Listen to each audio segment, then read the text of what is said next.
Api di Bukit Menoreh. Cerita, Esa Mintarja. Audiobook, novel silat. Bab 116.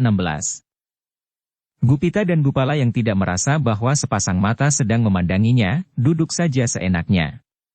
Bahkan tiba-tiba Gupala meloncat berdiri. Dipandanginya sedompol jambu yang merah seperti soga. "Hei, kau lihat itu," desisnya. "Ya, Gupala. Aku memerlukannya. Seperti anak-anak. Kau pasti akan dimarahi oleh pemilik rumah ini." Di zaman peperangan ini tidak ada orang yang memikirkan hak milik atas sedompol jambu. Gupala tidak menunggu Gupita menyahut. Tiba-tiba diraihnya sebutir batu. Tetapi terlampau tinggi, desisnya. Gupita masih saja duduk di tempatnya, seolah-olah acuh tidak acuh saja atas kelakuan adik seperguruannya. Ia hanya berpaling ketika ia mendengar gemeresak batu yang dilontarkan oleh Gupala. "Meleset," desisnya. Sahut Gupita. "Jambu itu tidak dapat berkisar dari tempat. Dan kau tidak dapat mengenainya. Bagaimana kalau yang kau lempar itu dapat menghindar? Kalau jambu itu dapat menghindar, aku tidak akan melemparnya sekali lagi. Tetapi aku tantang ia supaya turun." Gupita tersenyum. Tetapi ia tidak beranjak dari tempatnya. "Tolong, Kakang," desis Gupala. "Bukankah kau juara memanah di Sangkal Putung? Kau adalah pembidik yang paling baik di seluruh Pajang.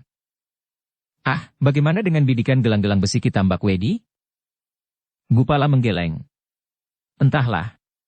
Tetapi tolong, aku kepingin jambu itu." Akhirnya Gupita berdiri juga. Diambilnya sebutir batu, dan perlahan-lahan ditengadahkan wajahnya. Sementara Pandan Wangi memandanginya dengan berdebar-debar. Sedompol jambu yang telah semerah soga itu tergantung pada sebuah cabang yang agak tinggi. Gupala sendiri telah gagal melemparnya dengan sebutir batu. Dan kini Gupitalah yang akan mencobanya. Pandan Wangi terpaku di tempatnya ketika ia melihat Gupita bergeser mencari arah, supaya batu yang dilemparkannya tidak jatuh di sembarangan tempat. Ketika Gupita mulai menggerakkan tangannya, Pandan Wangi ikut menahan nafasnya. Bahkan tanpa sadarnya ia pun telah bergeser ke tengah pintu. Batu yang meluncur dari tangan Gupita itu seolah-olah mempunyai mata. Dengan tepat batu itu mengenai tangkai sedompol jambu yang merah segar itu, sehingga sesaat kemudian telah menghambur berjatuhan. Dengan tangkasnya Gupita dan Gupala menangkap masing-masing 2 buah di kedua tangan. Bukan main, tanpa dikehendakinya Pandan Wangi berdesis. "Jangan-jangan orang dalam cerita itu engkau adanya." Namun ternyata suaranya itu dapat didengar oleh Gupita dan Gupala sehingga keduanya terkejut dan berpaling. "Maaf," berkata Gupita. "Aku mengambil jambu tanpa minta izin lebih dahulu." Pandan Wangi menjadi tersipu-sipu karenanya. Tetapi ia tidak dapat masuk kembali tanpa menjawab kata-kata itu. "Tidak apa-apa. Aku mengagumi kecakapanmu membidik. Sekali lempar kau dapat mengenai sedompol jambu itu." "Itu belum apa-apa," tiba-tiba saja Gupala menyahut. "Kakang Gupita dapat mengenai batu yang dilemparkan orang lain ke udara. Nah, apakah kau tidak percaya? Marilah kita coba." Desis Gupita. "Kau mengada-ada saja Gupala. Jangan bertingkah. Ayo, kita bermain-main." Gupita mengerutkan keningnya. Gupala berbuat sekehendak sendiri dimanapun dan kapanpun, sehingga Pandan Wangi menjadi semakin terdiam karenanya. Karena Pandan Wangi tidak segera menyahut, maka Gupala mendekatinya sambil mengulanginya. "Mari. Kau melemparkan batu ke udara dan Kakang Gupita akan dapat menyentuhnya dengan batu yang lain." "Tidak sekarang, Gupala," berkata Gupita. Gupala mengerutkan keningnya. Dan tiba-tiba ia menyadari keadaannya sehingga perlahan-lahan ia bergumam, "Maaf." Namun kemudian dilanjutkannya. "Bagaimana dengan Ki Argapati?" Pandan Wangi menarik nafas, jawabnya. "Ayah sudah berangsur baik. Obat ayahmu benar-benar membantunya." "Tentu," sahut Gupala. "Ayahku adalah seorang dukun yang tidak ada duanya. Ia dapat mengobati segala penyakit kecuali satu." "Sakit apa itu?" bertanya Pandan Wangi. "Lapar," jawab Gupala sambil tertawa. "Desis Gupita. Oh, apakah kalian belum makan pagi? Gupala tertawa ketika ia mendengar Gupita berkata. Anak itu terlampau dikuasai oleh perutnya. Tetapi ia tidak akan mati kelaparan. Tetapi seandainya kalian belum makan pagi, marilah. Semua juga belum, jawab Gupita. Terima kasih. Nanti kami akan berada bersama-sama dengan pengawal yang lain. Gupala masih saja tertawa. Bahkan di sela-sela suara tertawanya ia berkata. Bukan saja belum makan pagi, sejak kemarin aku belum makan malam. Benar begitu, desak Pandanwangi. Dan hak milik atas sedompol jambu. Jangan hiraukan. Terima kasih. Marilah. Aku akan menjamu kalian berdua. Terima kasih, jawab Gupita. Kami bukan orang-orang yang harus mendapat perlakukan khusus. Jangan berpura-pura, potong Gupala. Yang penting bagiku sama sekali bukan makan pagi atau sore atau malam.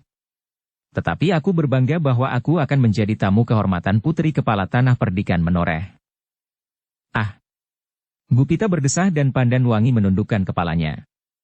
Tetapi tanpa dapat ditahannya lagi ia tersenyum. Ia mendapat kesan tersendiri atas anak muda yang gemuk itu. Kesan yang berbeda dengan kakaknya, Gupita. Kakaknya nampak lebih bersungguh-sungguh menanggapi persoalan, meskipun kadang-kadang ia mau bergurau juga. Namun apabila gembala itu telah bermain dengan serulingnya, terasa bahwa hidup baginya bukan sekedar sebuah permainan. Terasa bahwa jangkauannya dan tanggapannya tentang masalah-masalah yang dihadapinya agak lebih dalam dan bersungguh-sungguh. Tiba-tiba saja ia mendapat kegembiraan bersama kedua anak-anak muda itu. Selama ini ia merasa hidup di dalam kungkungan kemuraman. Ia tidak pernah melihat wajah-wajah yang gembira dan cerah seperti wajah anak muda yang gemuk itu. Wajah yang kekanak-kanakan. Sebenarnya ayah pun menunggu kalian, berkata Pandanwangi tanpa disadarinya. Tetapi kalian tidak datang ke biliknya bersama pemimpin-pemimpin pengawal yang lain. Kami bukan pemimpin pengawal, sahut Gupala. Kami tidak pantas untuk berada di dalam bilik itu bersama-sama dengan para pemimpin yang lain. Ah, kau, desis Pandanwangi. Tetapi kalian adalah tamu-tamu kami. Marilah. Ayah sekarang sedang tidur. Nanti kalau ayah sudah bangun, kalian harus segera menghadap. Sekarang, marilah aku jamu kalian dengan makan. Sekaligus makan malamku kemarin, potong Gupala. Pandanwangi tersenyum pula. Senyumnya menjadi semakin cerah. Sudah agak lama ia tidak pernah tersenyum dan apalagi tertawa, karena keadaan di sekitarnya. Dan kini ia merasakan dorongan di dalam hatinya untuk tersenyum. Baik, jawabnya. Makan pagi, malam, dan siang sama sekali. Gupala tertawa. Suara tertawanya lepas tidak tertahan-tahan meskipun tidak terlampau keras, sedang Gupita ikut tersenyum pula karenanya. Nanti kalau ayah sudah bangun, kalian harus segera menghadap. Sekarang, marilah aku jamu kalian dengan makan. Agaknya Gupala memang tidak dapat meninggalkan kebiasaannya. Setiap kali ia selalu masuk ke dapur. Memungut apa saja yang dapat dimasukkan ke dalam mulutnya. Daging lembu, kambing, paha ayam dan bahkan apa saja. Secuil kelapa pun boleh juga. Marilah, ajak Pandanwangi pula. Jangan menolak rejeki, katanya kepada Gupita. Sudah aku katakan, bahwa yang penting bukan makanan yang akan kami terima, tetapi kesempatan untuk menjadi seorang tamu. Ah, desah Pandanwangi. Gupita menarik nafas dalam-dalam, sambil menggeleng-gelengkan kepalanya, ia tidak dapat tinggal sendiri di halaman belakang. Karena itu ia pun melangkah masuk ke dalam dapur bersama Gupala mengikuti Pandanwangi. Duduklah. Tetapi tempat ini agak kotor. Akulah yang lebih kotor lagi. Aku buatkan minum untuk kalian, kemudian makan pagi. Tetapi aku hanya dapat menghidangkan apa yang ada saja, karena bibi di rumah ini agaknya belum masak. Mungkin bibi sedang mencuci pakaian atau keluar sebentar untuk sesuatu keperluan. Terima kasih. Jangan merepotkan. Kami pun masih belum mandi. Kami akan minum saja. Nanti sesudah mandi, barulah kami akan makan, jawab Gupita. Tetapi adikmu sudah sangat lapar. Biarlah ia membiasakan diri menahan lapar dan haus. Tetapi ia pun harus mandi dulu.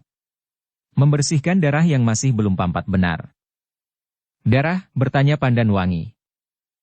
Lihat, Pundakku terluka meskipun tidak begitu dalam, jawab Gupala sambil memperlihatkan noda-noda darah di bajunya yang kotor dan sobek.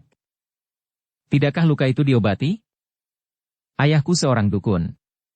Aku sudah dibekali dengan obat-obat yang dapat menolong luka-luka yang ringan seperti lukaku ini. Pandan Wangi mengangguk-anggukkan kepalanya.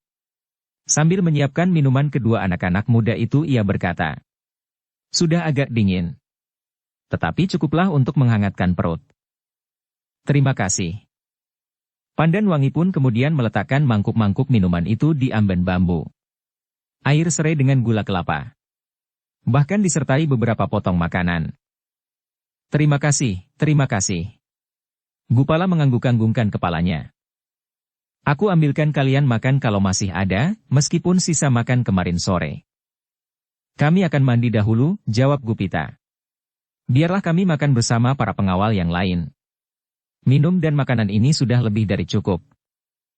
Ya, jangan terlampau sibuk. Duduklah. Itulah yang penting, sahut Gupala.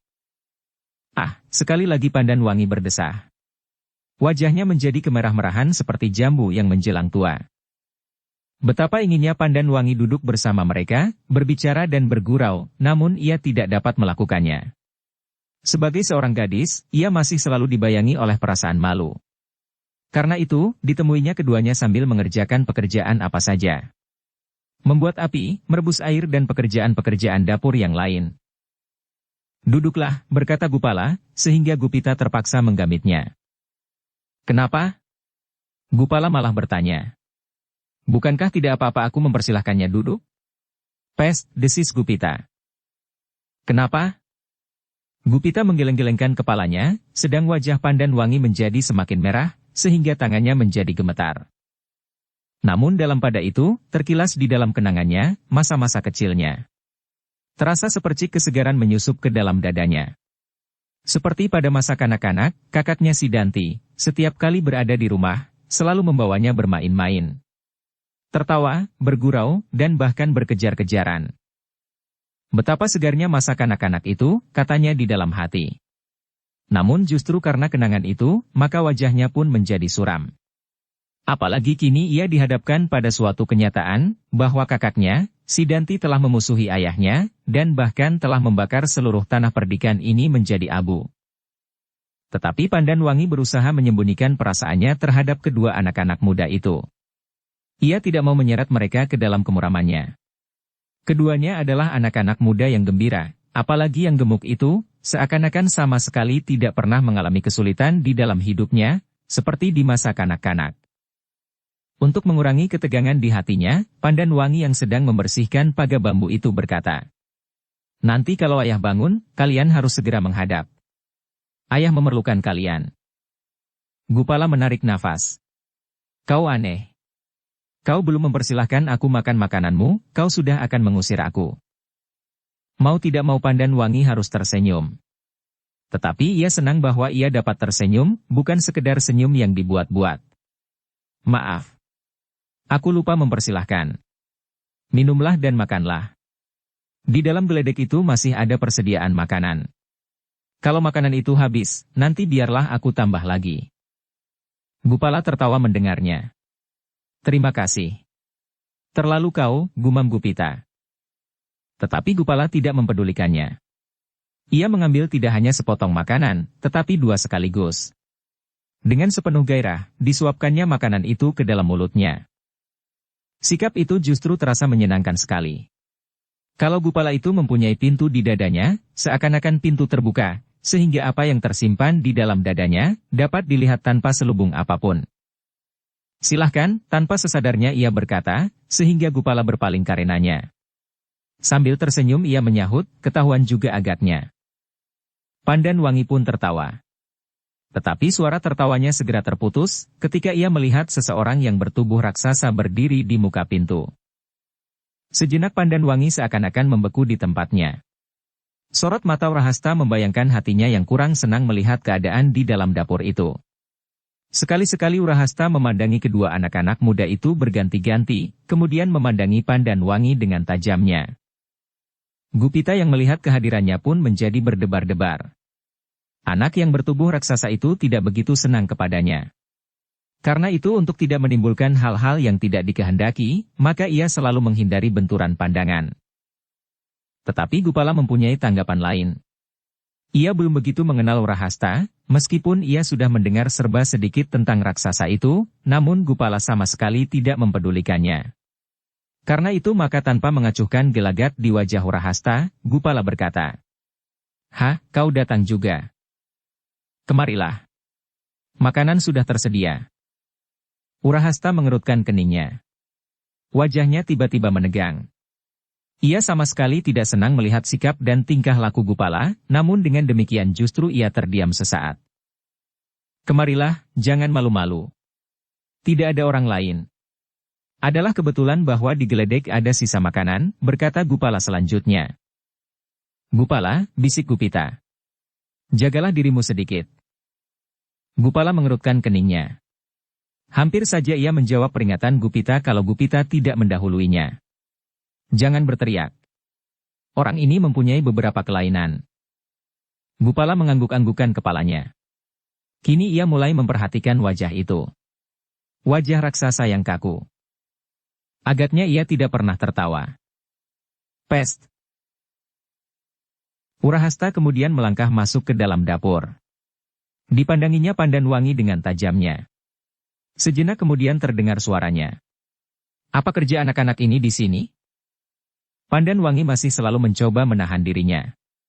Karena itu maka jawabnya. "Mereka belum makan sejak kemarin. Aku kasihan kepada mereka, dan aku memberikan makanan untuk sekedar mengisi perut. Hampir semua orang belum makan sejak kemarin malam. Baru sebagian kecil saja dari mereka yang sempat makan lebih dahulu. Pagi ini mereka masih juga belum makan.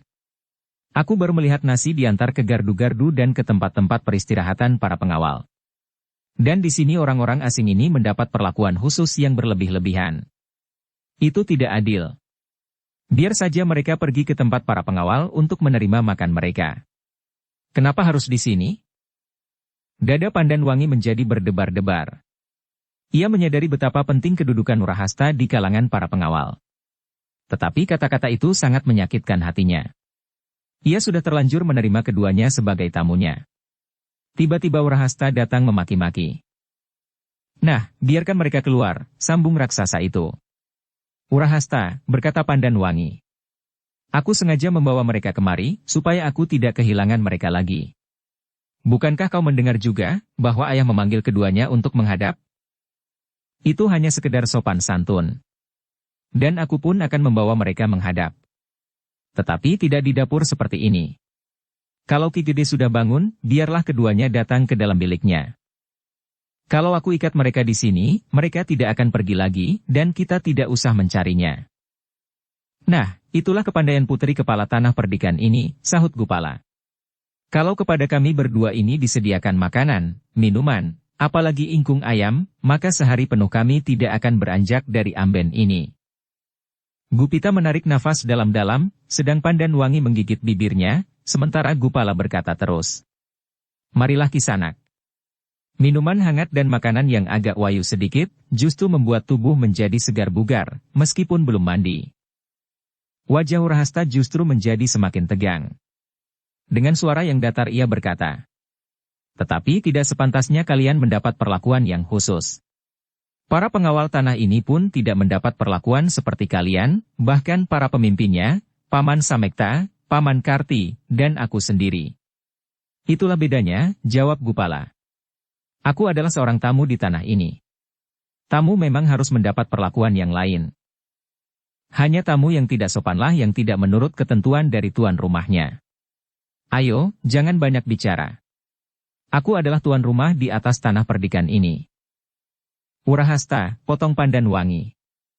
"Tidak seorang pun yang akan menyangkal. Tetapi siapakah aku ini? Siapakah Ki Argapati? Apakah mereka bukan tuan rumah? Aku telah mempersilahkan tamu-tamuku masuk sekedar ke dalam dapur. Aku minta kau mengerti. Bukankah karena ayah dari keduanya itu, luka-luka ayah tidak merenggut nyawanya?" Sesaat Urahasta terdiam. Ia memang tidak dapat menyangkal bahwa demikianlah yang telah terjadi. Tetapi ia pun tidak dapat mengelak lagi dari api kecemburuannya yang semakin berkobar di dadanya.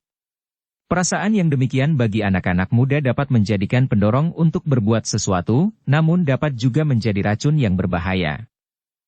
Dan Wurahasta justru menjadi semakin bermata gelap.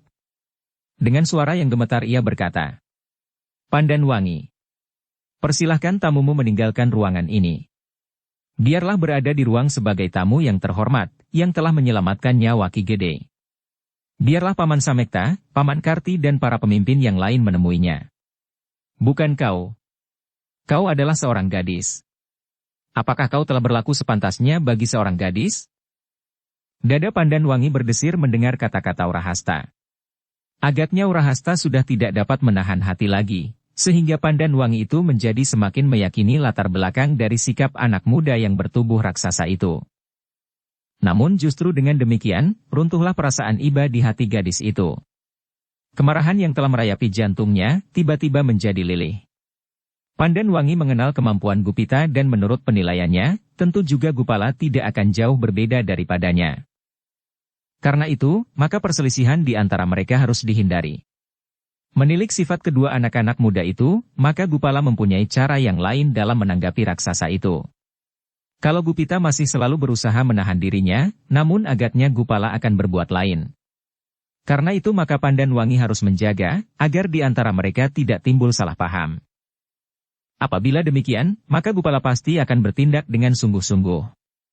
Sudah barang tentu bahwa Wurahasta pasti tidak akan dapat melawannya. Dan kekalahan Wurahasta akan berakibat kurang baik bagi tanah perdikan ini. Karena pertimbangan-pertimbangan itulah maka Pandanwangi kemudian mengambil suatu sikap yang kurang dimengerti oleh Gupala, tetapi sama sekali tidak mengherankan Gupita.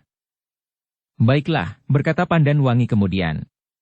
"Aku memang ingin mempersilahkan kalian duduk di ruang depan bersama ayah kalian, Paman Samekta, Paman Karti dan yang lain-lain. Tentu saja setelah kalian makan makanan itu." Gupala tercenung sejenak.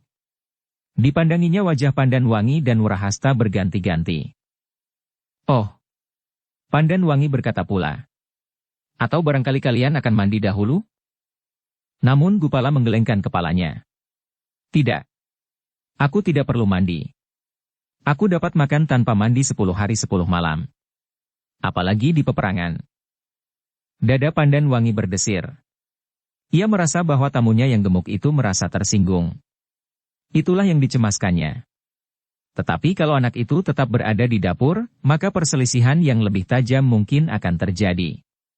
Justru dengan Wurahasta. "Maaf," jawab Pandanwangi kemudian. "Di ruang depan telah tersedia makan dan minum. Sama sekali makan malam kemarin dan mungkin masih ada yang lain lagi." Gupala menarik nafas dalam-dalam. Tetapi tanpa disangka-sangka ia menjawab. "Yang penting bukan makanannya. Aku berbangga bahwa aku suatu ketika menjadi tamu putri kepala tanah perdikan menoreh." Dada Pandanwangi berdesir. Ternyata anak muda yang gemuk itu sama sekali tidak mengacuhkan celerat di wajah Wurahasta. Dan ketika Pandanwangi menyambar sorot mata raksasa itu, hatinya menjadi kian berdebar-debar. Namun tiba-tiba Gupita turun dari amben sambil berkata, "Terima kasih. Itulah yang kami harapkan. Di sini kami telah menerima makanan dan minuman, di ruang depan kami akan menerimanya untuk yang kedua kalinya. Baiklah kami akan pergi ke ruang depan supaya kami tidak kehabisan." Gupala mengerutkan keningnya. Tetapi sebelum ia berkata sesuatu, sekali lagi Gupita mendahului. "Kalau kau mau, makanan itu dapat kita bawa. Bukankah begitu?" Pandanwangi mengangguk-anggukan kepalanya, meskipun terasa menjadi kaku. "Apakah kalian memerlukannya?" Namun Gupita menggeleng. "Terima kasih. Kami memang ingin mandi lebih dahulu." Lalu kepada Gupala ia berkata, "Marilah." Sekali lagi Gupala menarik nafas dalam-dalam. Tetapi dengan malasnya ia pun berdiri dan berkata, "Aku sebenarnya lebih senang duduk di sini. Kalau bukan yang mempersilahkan aku masuk itulah yang mempersilahkan aku keluar, aku akan tetap tinggal di dalam dapur." "Bukan maksudku mempersilahkan kau keluar," sahut Pandanwangi. "Namun memang sepantasnya seorang tamu berada di ruang depan. Aku justru minta maaf bahwa aku telah mempersilahkan kalian duduk di dapur." Kau tidak perlu memakai terlampau banyak alasan Pandan Wangi, sahut Urahasta tiba-tiba. Sebaiknya kau memang berterus terang mengusir mereka. Apakah salahnya? Kau adalah putri Ki Gede Menoreh. Jangankan menyuruh mereka keluar dari dapur ini. Bahkan kau dapat mengusirnya dari telatah Menoreh. Sebersit warna merah membayang di wajah Gupala. Berbeda dengan Gupita, maka tiba-tiba ia bertolak pinggang. Pandan Wangi menjadi bingung. Maksudnya adalah untuk mencegah perselisihan. Namun justru mereka seakan-akan mendapat jalan untuk berbantah. Sudahlah. Pandan Wangi hampir berteriak. Kalian bukan anak-anak lagi. Di ruang dalam ayah sedang terbaring karena lukanya dan berusaha untuk beristirahat. Di sini kalian bertengkar tanpa ujung dan pangkal. Gupala masih akan menjawab karena ia melihat Urahasta memandanginya dengan sorot mata kebencian. Tetapi ia tidak dapat membantah lagi ketika tangannya ditarik oleh Gupita. Kau mempunyai kebiasaan yang kurang baik, Gupala, desis Gupita. Kalau kau sedang lapar, maka nalarmu menjadi terlampau pendek. Tidak. Ini bukan soal lapar. Hus.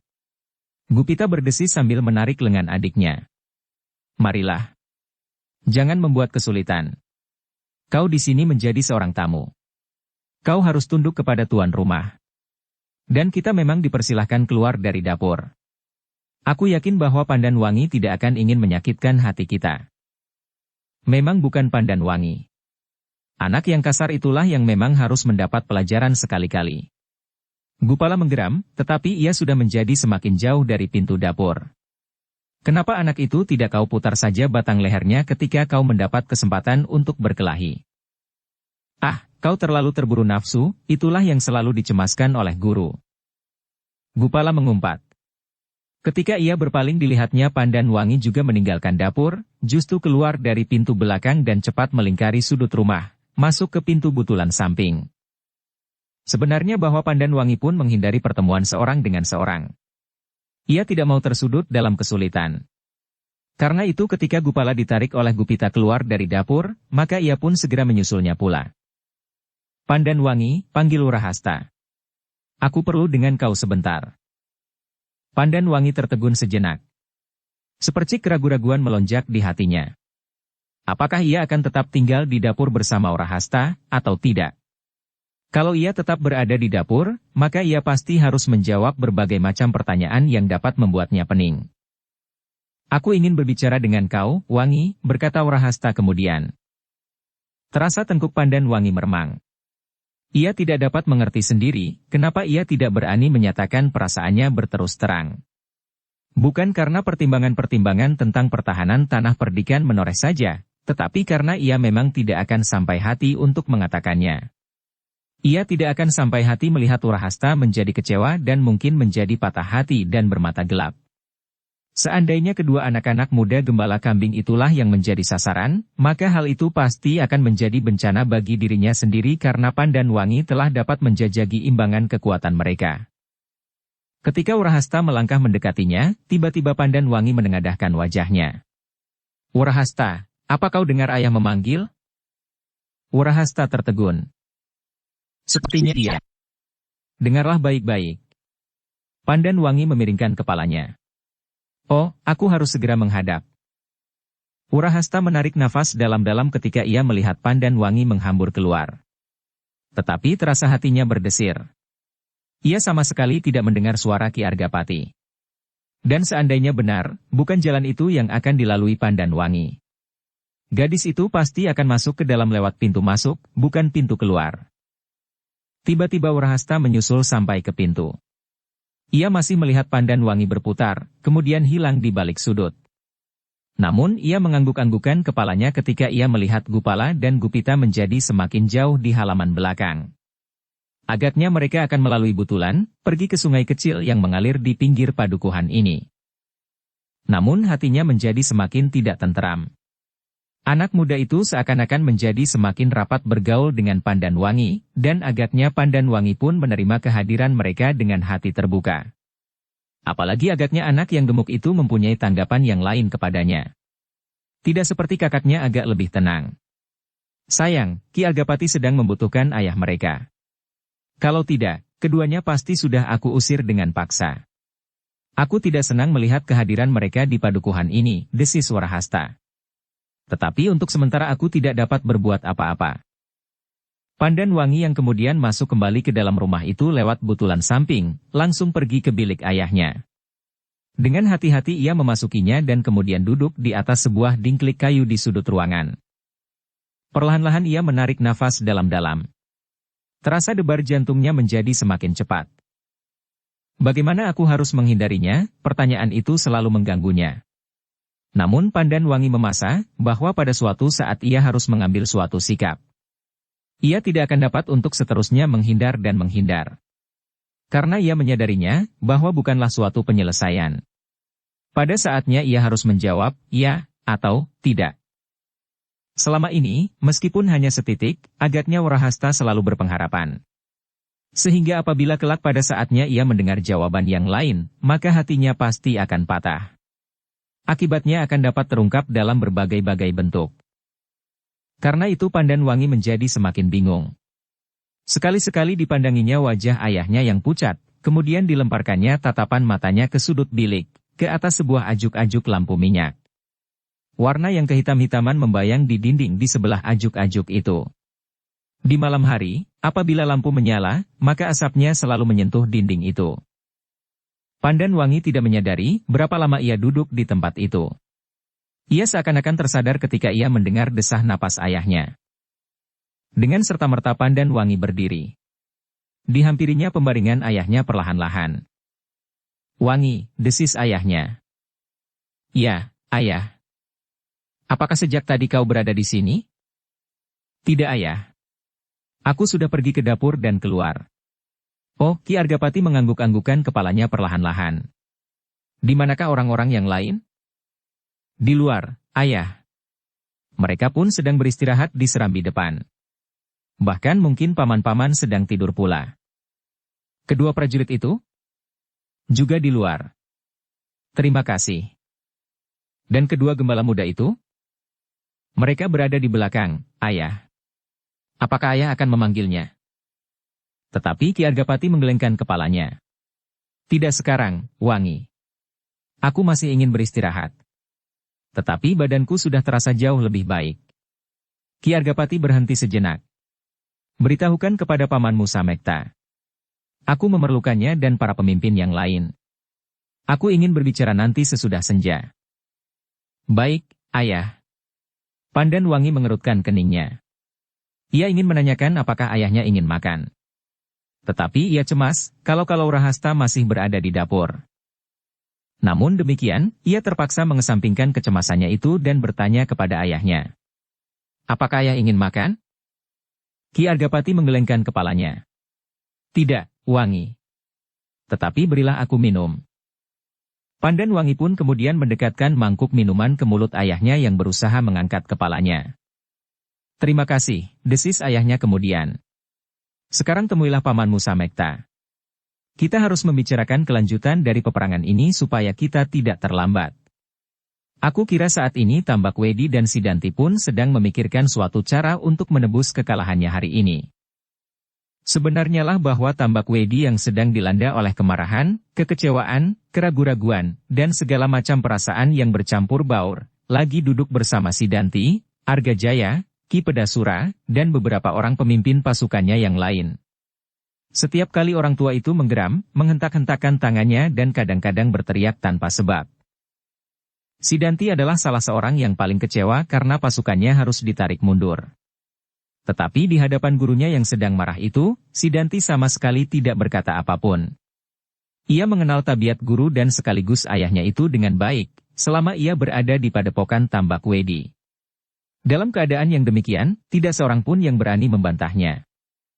Kita telah salah menilai, geramnya. Ternyata di dalam lingkungan setan itu terdapat orang-orang yang tidak pernah kita perhitungkan. Sidanti menundukkan kepalanya, sedang Argajaya mengangguk-angguk. Ki Pedasura, tiba-tiba Tambak Wedi bertanya. Kenapa kau menghindari lawanmu?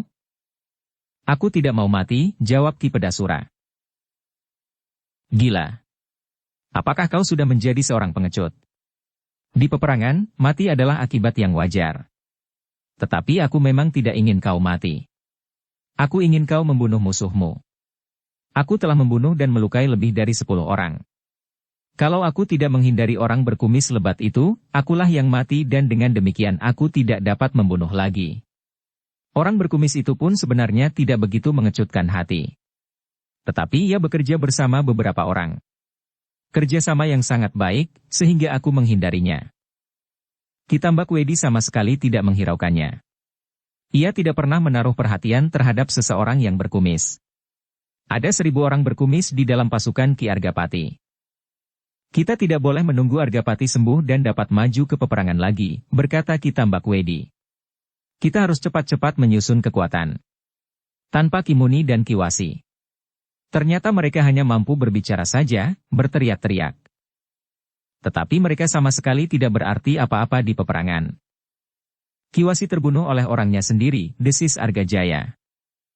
Itu lebih baik daripada ia berkhianat, jawab Kitambak Wedi. Nah, kalian harus segera mempersiapkan diri. Seluruh pasukan harus segera dapat digerakkan kembali dalam waktu yang sangat dekat.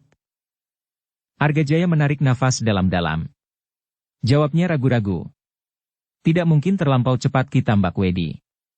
Pasukan kita telah terpukul cukup parah. Aku kira kita memerlukan waktu 2-3 hari untuk menyusun pasukan itu kembali. Kalau benar Kakang Argapati tidak dapat bertahan, dan terjatuh di peperangan, itu berarti bahwa lukanya memang terlampau parah. Kalau tidak, ia pasti mampu tetap berdiri sampai tidak seorang lawan pun yang melihatnya. Karena itu, maka aku kira, dalam waktu 2-3 hari ini, Kakang Argapati pasti masih belum akan dapat bangun. 3 hari adalah batas terakhir, jawab Kitambak Wedi. Lalu kepada Ki Pedasura. Bagaimana dengan orang-orangmu? Kenapa dengan mereka? Aku memerlukan beberapa orang terkuat lagi dari orang-orangmu untuk melawan setan-setan yang sekarang ada di menoreh ini. Kau harus menyusun kelompok-kelompok kecil dari orang-orangmu yang terkuat. Kenapa hanya orang-orangku? Di sini ada orang-orang lain yang cukup kuat pula. Tetapi kau adalah gerombolan yang terbesar dan terpercaya. Aku lebih percaya kepadamu daripada orang-orang lain. Ki Pedasura menggeleng-gelengkan kepalanya. Berat. Terlampau berat menghadapi orang-orang Argapati. Lalu bagaimana maksudmu? Aku lebih baik menarik diri. Gila. Kau gila. Dalam keadaan serupa ini kau menarik diri? Itu juga suatu pengkhianatan. Lawan-lawanmu ternyata terlampau sulit untuk dikalahkan. Tetapi Agapati sendiri sudah hampir mati. Seperti saat-saat lampau, ia akan tiba-tiba muncul lagi di peperangan. Mungkin, tetapi ia tidak akan dapat bertempur sepenuh tenaganya. Tetapi aku lebih baik membawa orang-orangku merampok daripada harus berperang melawan Ki Argapati. Gila.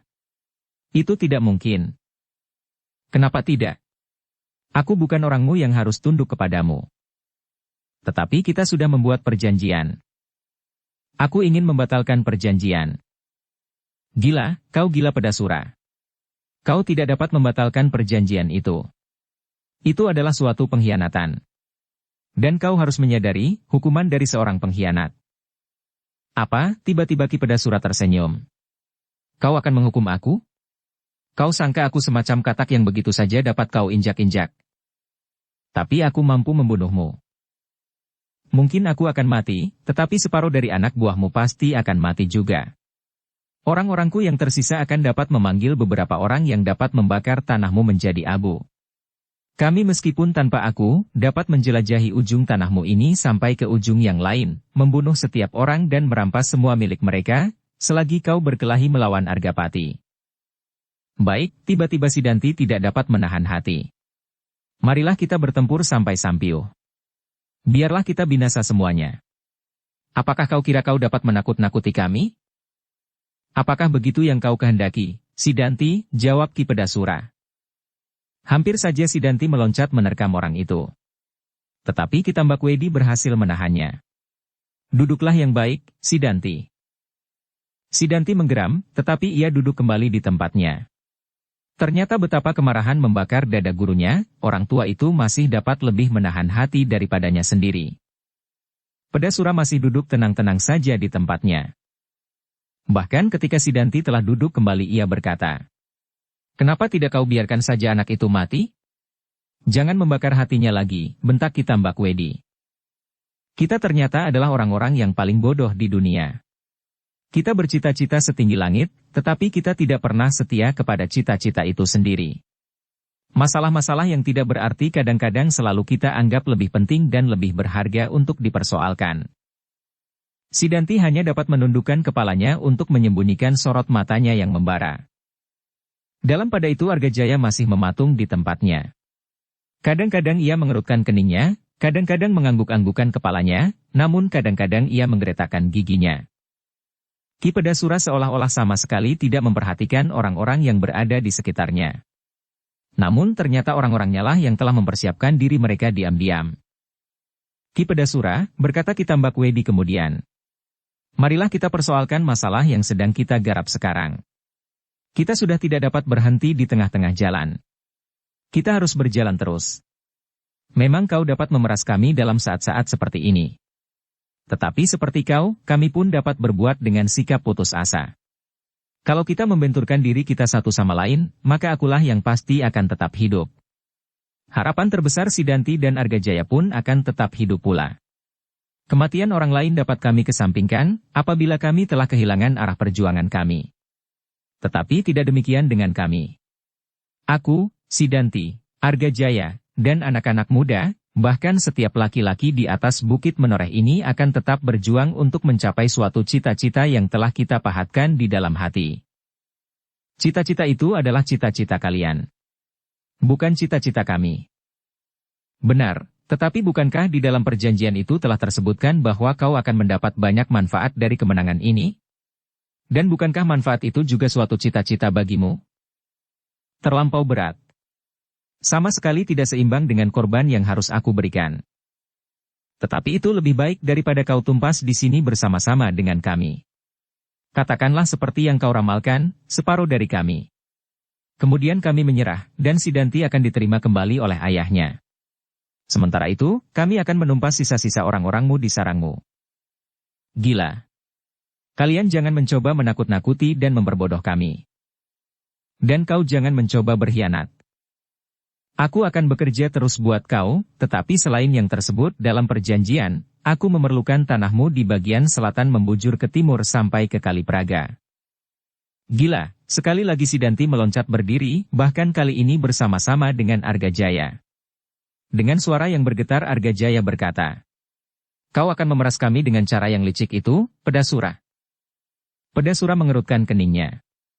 Ia tidak dapat duduk tenang-tenang saja, karena agaknya Sidanti dan Argajaya menjadi benar-benar marah mendengar tuntutannya itu. Ya, aku memang memerlukan tanah itu. Mata Sidanti telah menjadi semerah darah. Namun Ki Tambak Wedi berkata, "Duduklah. Duduklah. Kita tidak boleh menjadi gila oleh kekalahan kecil yang baru saja terjadi." Sidanti dan Argajaya masih saja berdiri di tempatnya. "Dudukkah?" sekali lagi terdengar suara Ki Tambak Wedi. Sidanti dan Argajaya menggeram, tetapi mereka duduk kembali di tempatnya. "Permintaanmu telah membuat kami merasa tersinggung Ki Pedasura," berkata Ki Tambak Wedi. "Terserahlah menurut penilaianmu. Tetapi kami tidak akan dapat membiarkan orang-orang kami mati terbunuh di sini tanpa imbalan yang cukup. Apakah kau telah merencanakan untuk memperluas daerah pampasanmu sampai ke Mangir, Pliridan dan bahkan langsung ke seberang hutan Mentau?" Ki Pedasura tidak segera menjawab. Tetapi kepalanya terangguk-angguk kecil. "Begitu," desak Ki Tambak Wedi. Tetapi kepalanya terangguk-angguk kecil. "Ya," akhirnya Ki Pedasura menjawab. "Kau gila. Kau sangka Ki Ageng Mangir itu anak kecil yang dapat kau takut-takuti. Persetan. Dan kau sangka kau dapat melawan Daruka dan orang-orangnya dari alas Mentauk? Persetan pula dengan kelinci-kelinci kecil di alas Mentauk itu. Bagus. Kalau sudah kau pertimbangkan masak-masak, kau tentu akan tetap pada pendirianmu. Tentu. Dan itu akan lebih baik buat kau. Kau akan mendapat seluruh tanah perdikan ini, selain seleret tanah di pesisir sampai ke Kali Praga itu." Ki Tambak Wedi mengangguk-anggukkan kepalanya. "Baiklah. Aku sependapat." "Guru." Sidanti tiba-tiba memotong. "Jangan gelisah Sidanti. Kita tidak mempunyai pilihan lain dalam keadaan serupa ini. Kita harus memenangkan peperangan ini. Tetapi, sambung Argajaya, itu adalah keputusanku. Sidanti dan Argajaya terdiam. Namun serasa mereka menyimpan segumpal bara di dalam dada mereka. Jadi, kau terima syaratku, Tambakwedi, berkata Ki Pedasura sambil menyipitkan matanya. Ya, aku terima syarat itu. Masing 2 buah di kedua tangan. Ki Pedasura mengerutkan keningnya. Namun kemudian ia tersenyum sambil memandang wajah Sidanti dan Argajaya berganti-ganti. Wajah-wajah yang seolah-olah telah terbakar. Aku percaya kepadamu, Ki Tambakwedi, berkata Ki Pedasura. Kita adalah orang laki-laki yang meletakkan nilai diri pada kata-kata dan perbuatan. Dan kau adalah salah seorang yang mempunyai nama yang menggemparkan, tidak saja di sebelah selatan bumi Pajang, tetapi kau telah benar-benar mampu mengguncang pimpinan pemerintahan. Karena itu, kau tidak akan menelan ludah yang telah titik di atas tanah.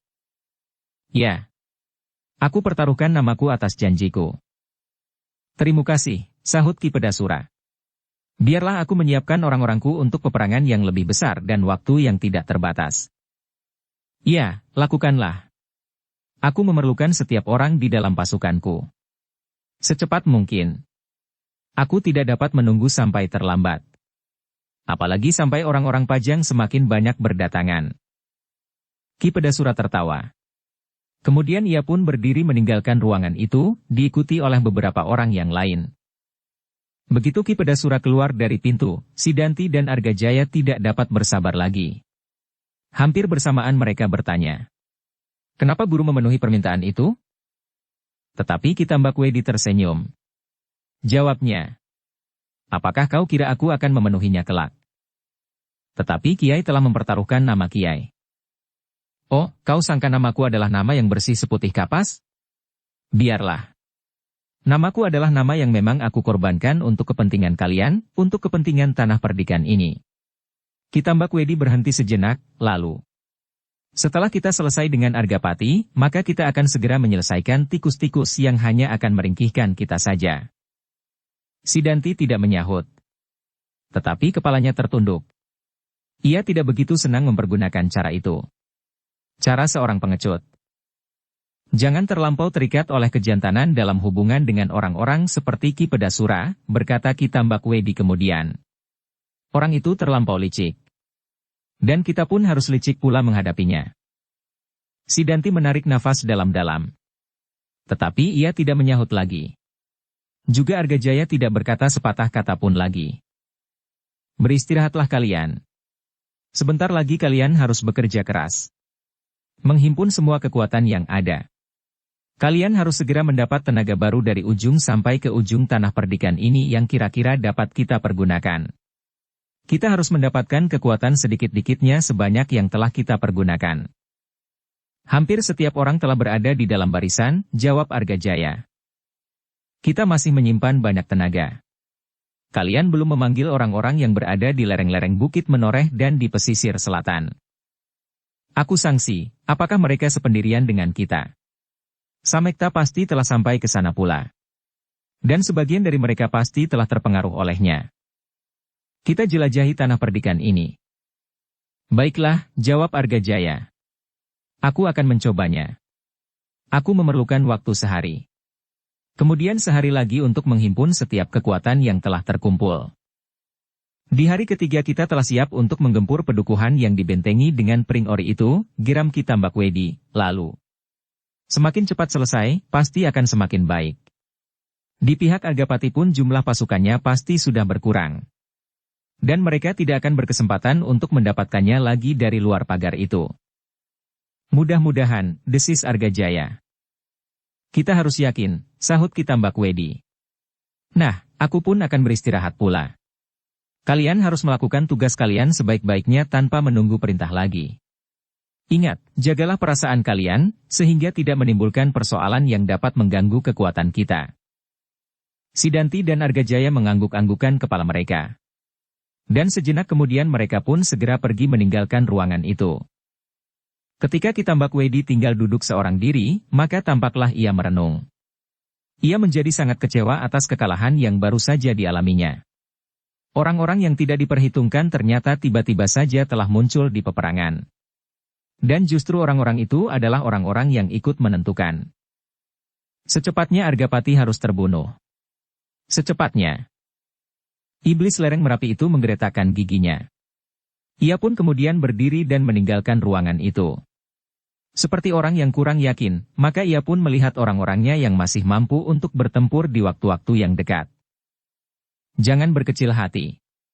Kesalahan yang terjadi adalah kesalahan kecil dalam penempatan pimpinan. Kesalahan itu adalah kesalahan yang memang sulit untuk dihindari. Tetapi kita sekarang telah mengetahui kekuatan lawan dengan pasti. Mereka mempergunakan orang-orang yang datang dari luar tanah ini. Karena itu, kita harus menghancurkan mereka, merebut tanah ini dari kekuasaan orang gila pangkat dan derajat, sehingga melupakan kepentingan seluruh rakyat tanah perdikan menoreh. Orang-orang di dalam pasukan Ki Tambak Wedi itu pun mengangguk-anggukan kepala mereka. Meskipun sebagian dari mereka menjadi ragu-ragu, namun setiap kali mereka memantapkan pendirian mereka. Sidanti adalah anak Argapati, dan Argajaya adalah adiknya. Mereka bersama-sama telah melawannya. Apalagi aku. Bukan sanak bukan kadangnya. Kalau Argapati tidak mempunyai kesalahan yang besar, maka keduanya pasti tidak akan sampai pada perlawanan antara hidup dan mati seperti ini. Dengan demikian, maka mereka pun telah menetapkan diri mereka sendiri dalam pilihannya, tanpa mengerti arti yang sesungguhnya. Apakah sebenarnya yang sedang mereka lakukan itu?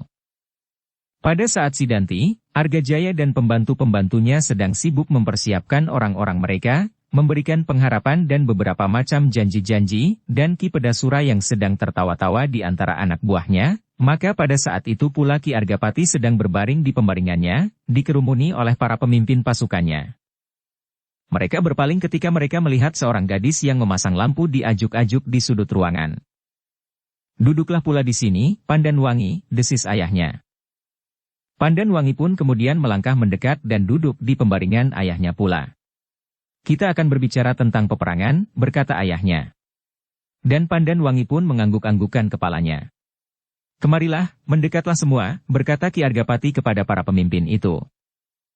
Mereka pun kemudian menarik dingklik-dingklik kayu mereka mendekati pembaringan Ki Argapati.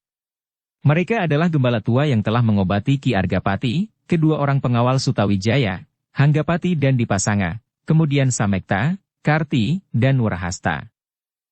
Tetapi Ki Argapati masih mencari-cari di antara mereka.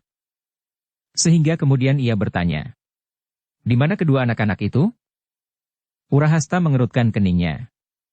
Tetapi ia tidak menjawab.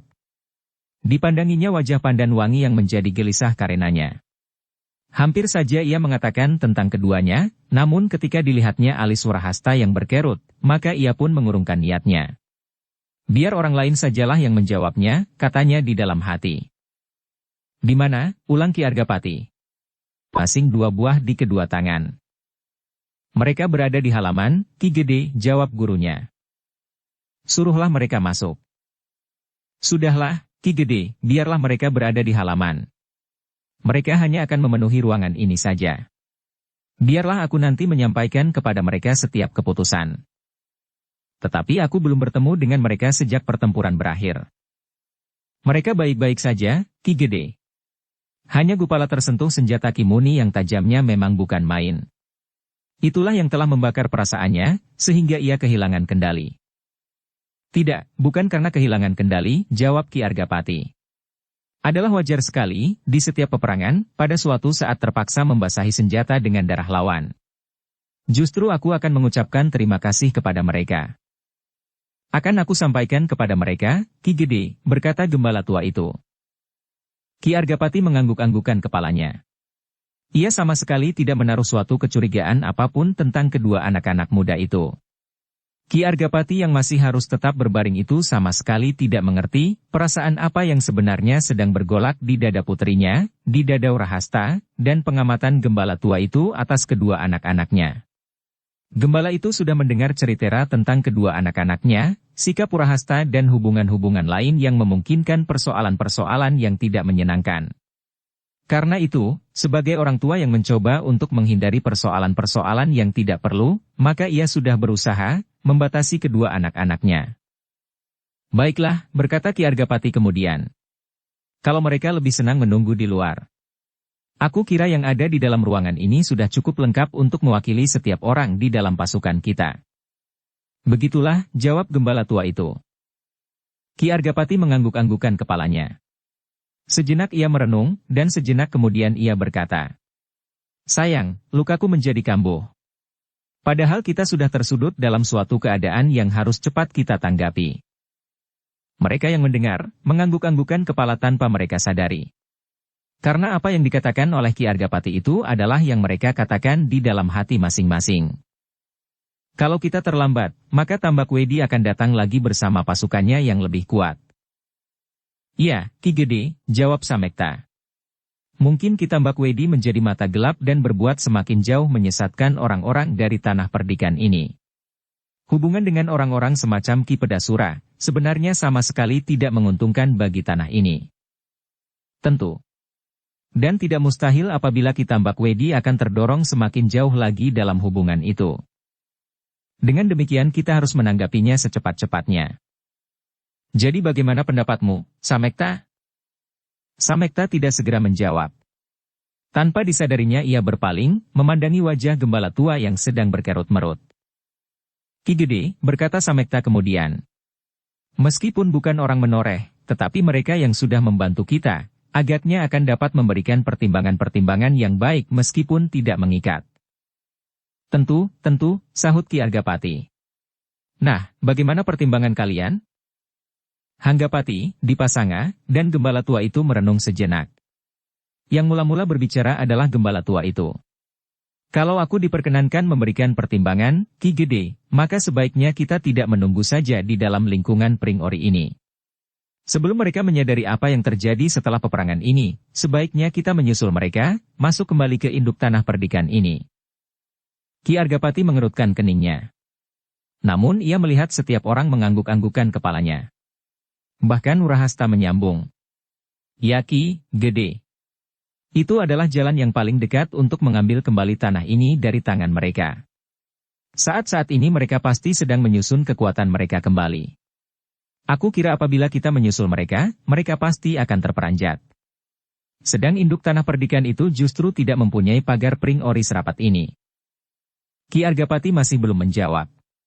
Tampaklah wajahnya yang suram itu menegang. Kemudian perlahan-lahan terdengar ia berdesis. Tetapi aku masih belum dapat bangkit dari pembaringan ini. Setiap orang di dalam ruangan itu mengangguk-anggukan kepala mereka.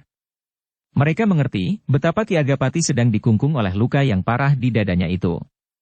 Selain daripada itu, mereka pun mengerti pula bahwa Ki Gede telah memperingatkan siapakah di antara mereka yang sanggup untuk melawan Ki Tambak Wedi. Karena itu, maka ruangan itu menjadi hening sejenak.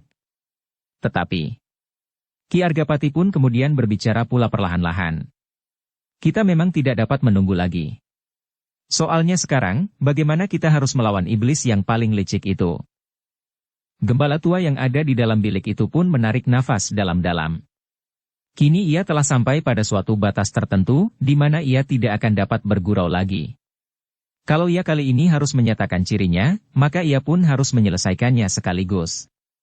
Karena itu, maka ia pun tidak segera menemukan suatu sikap yang mantap untuk segera menyanggupi untuk melawan Ki Tambak Wedi. Hanggapati dan Dipasanga pun hanya dapat mengangguk-anggungkan kepala mereka.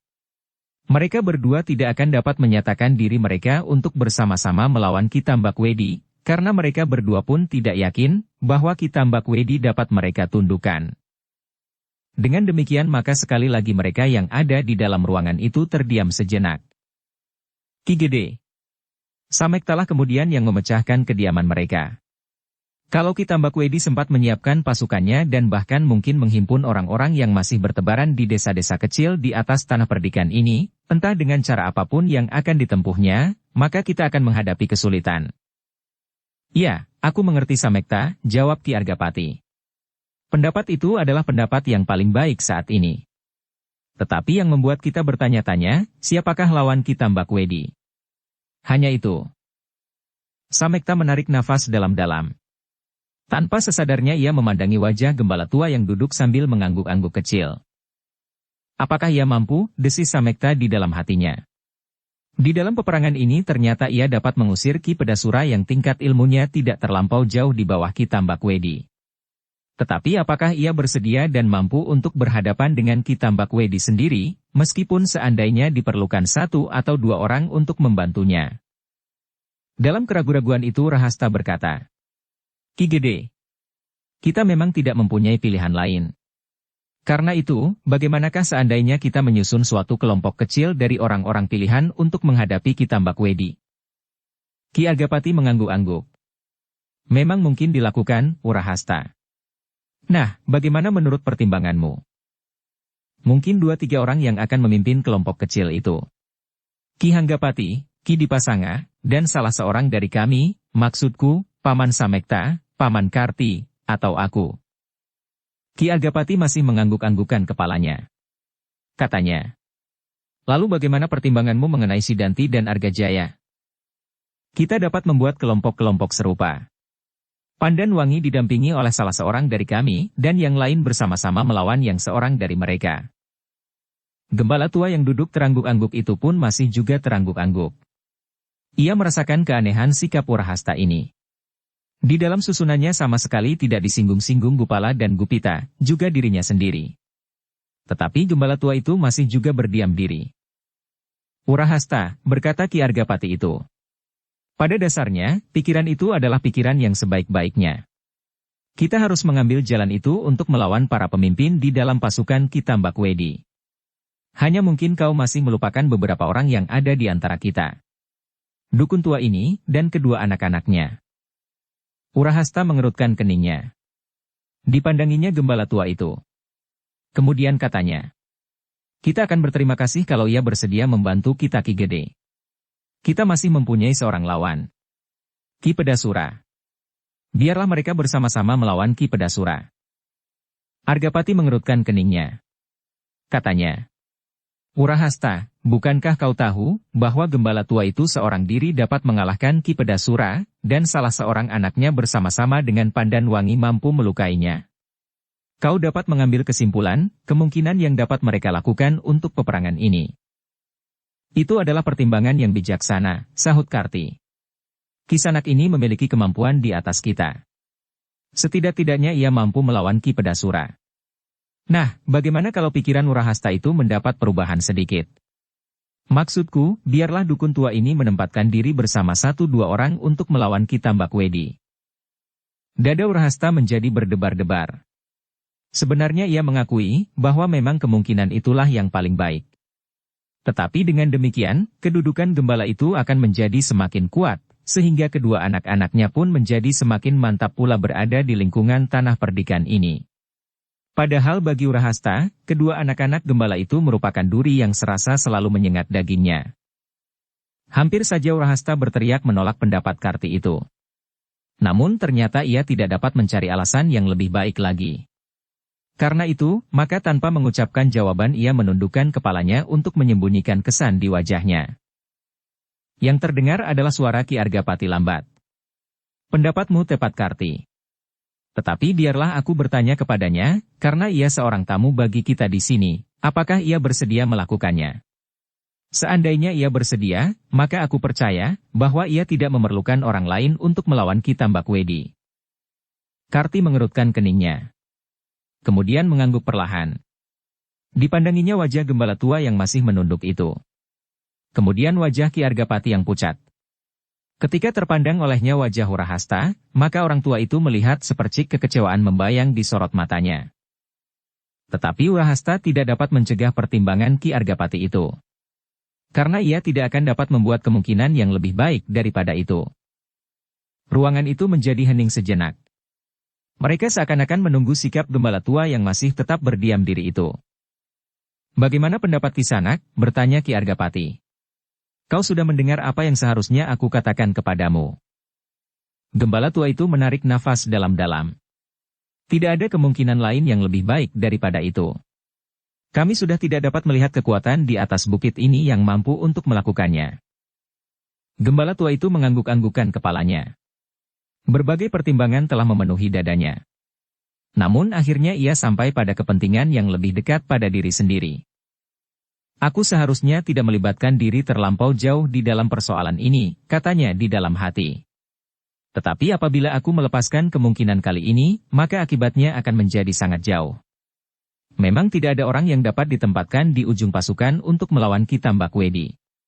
Kalau aku tidak bersedia melakukannya kali ini, maka sudah pasti bahwa perjuangan Ki Argapati tidak akan segera berhasil. Bahkan mungkin pada suatu ketika Ki Tambakwedi akan berhasil menguasai seluruh daerah perbekalan pasukan pengawal ini, sehingga lambat atau cepat, Menoreh akan jatuh ke tangannya pula. Akibatnya tidak hanya akan berpengaruh di atas tanah ini, tetapi pasti akan sampai ke seberang Kali Praga. Apalagi alas Mentaok yang akan tumbuh.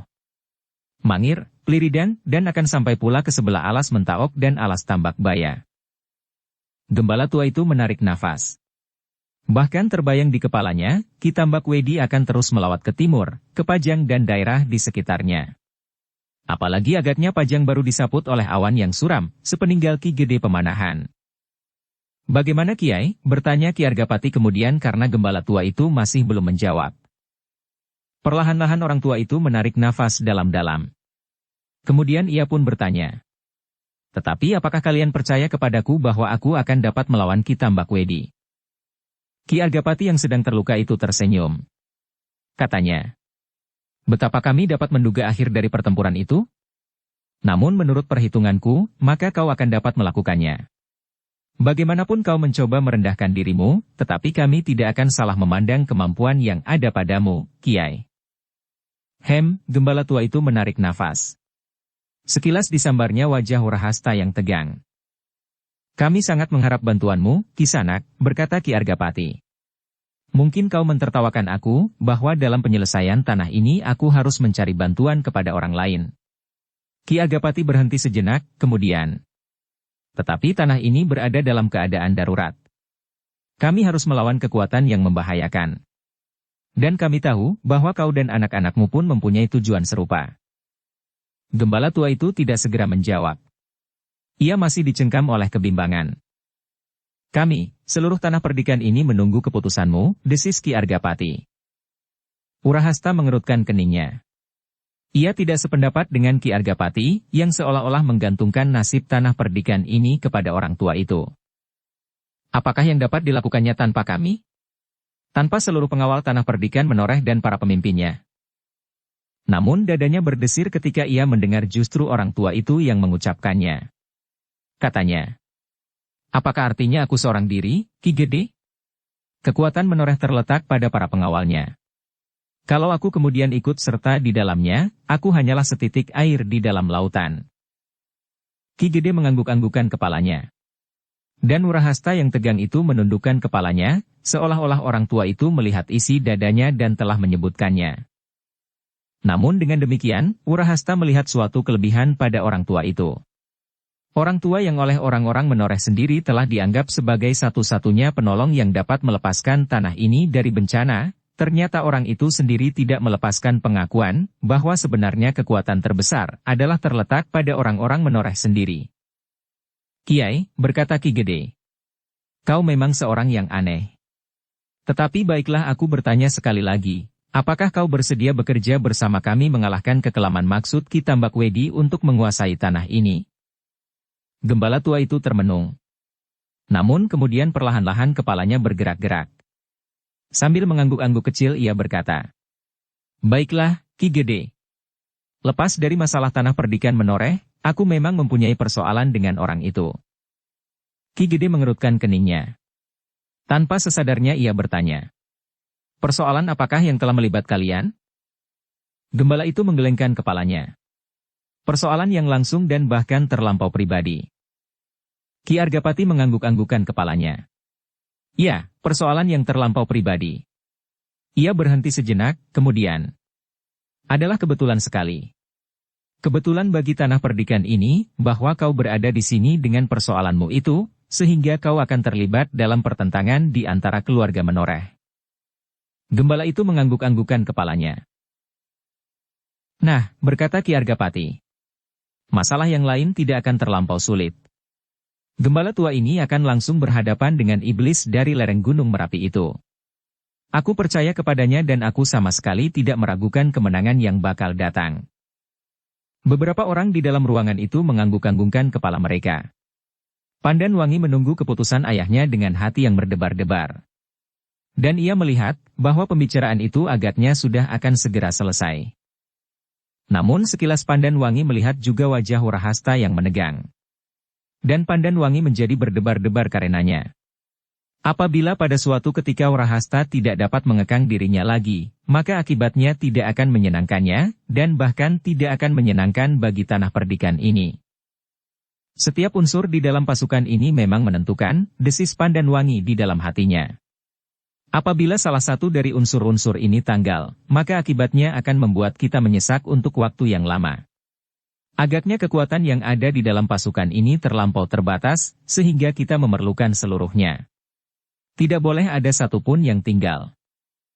Dalam pada itu Pandan Wangi mendengar gembala tua itu berkata, "Aku berterima kasih atas kepercayaan ini, Ki Gede.